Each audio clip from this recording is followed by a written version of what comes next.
All right, in this episode, we're going to talk about one of the biggest things that would drive you more SEO traffic that is not necessarily the sexiest thing, but it's around updating your content and more specifically, how often you should update your content. So, Neil, do you want to kick it off talking about why people should even think about it and what type of results you've gotten and how often you're doing it? Because you have a lot of data here. Yeah, sure. So if you ever do a Google search, what you'll find is more likely than less, you'll typically see Wikipedia on the first page. And the reason you see Wikipedia on the first page is not because it's the end-all be-all resource on, a specific topic. A lot of times they do have amazing content. But what Wikipedia does extremely well is their content is continually fresh and updated. So just ask yourself a question. If you ever do a search on Google, would you rather see a 5-year-old result or a 1-year-old result or a result that's from 2 weeks ago? You typically will want to see the 2-week-old result because it's going to be more up to date. And what we've shifted to is we used to blog, team and I, at one point during our peak, 10 plus blog posts a day, right? That's a ton of content on digital marketing. It's now shifted to I'll write a blog post once a week. So you're talking about 4 to 5 blog posts a month, depending on how many weeks in that particular month. But on the flip side, my team will update 3 to 6 or 7 blog posts a day, at least on the weekdays. And that's a lot of content to be updated. So why did we shift the strategy from continually pushing out new content to focus on updating our existing content? What we found is by updating our existing content, we generated more and more traffic. And to give you an idea, writing new content was great, but we really saw an uptick in traffic and rankings by just updating. It was more efficient, higher ROI. And when we're focusing on just new content, what we're finding is the new content will get traffic, but the old content was starting to lose traffic. And we made the shift into just realizing that, hey, we need a team dedicated to just updating old pieces of content. So we found there's not an exact number of how often you should update it. We tried everything from do we update it once a year to twice a year to once a quarter. And we went to the extreme in some pieces of content.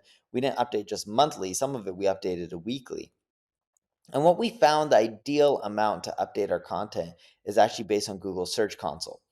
So you log into Google Search Console and you can compare your articles from, or your traffic by page, current month over the last 3 months or current month over the same time period over, a year ago.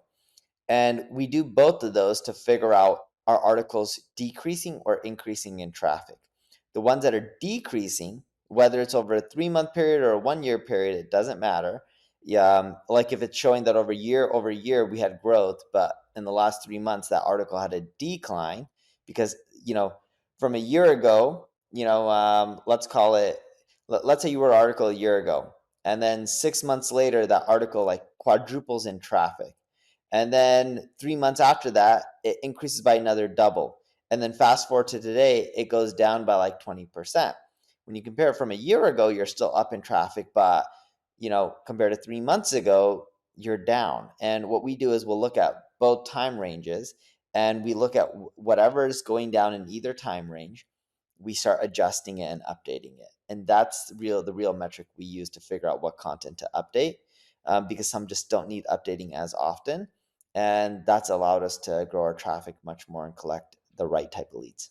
Yeah, and let me show you something right now with Forbes. So most people don't know this, but Forbes is more or less an affiliate website.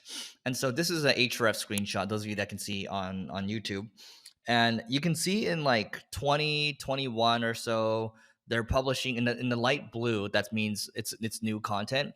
And the dark blue, that means it's been republished. So you can see in 2021, they published 22,000 new pages.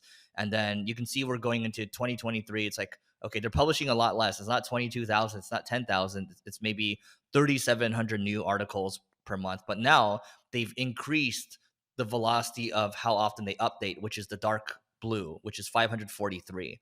And so they're spending a lot more time updating now than they are creating new content. They're still creating a lot of new content, don't get me wrong, because they're a publisher first and foremost, but they're leveraging the power of their domain authority. And that's what they do because they know they understand which pages actually make money for them. And they understand that there's a the game is to spend more time updating. And so HubSpot, from my understanding, this was maybe a couple years ago when I talked to Matthew Barbie, who was there at the time as their VP of marketing, and they they hire a lot of people just to focus on updating. These are full-time salaries just to focus on updating, right?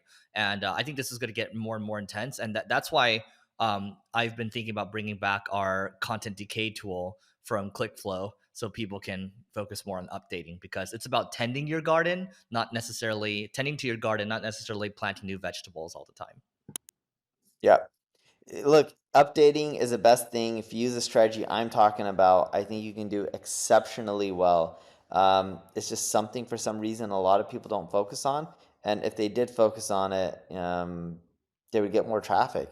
It's not always about just creating new content. Figure out how to update your existing content.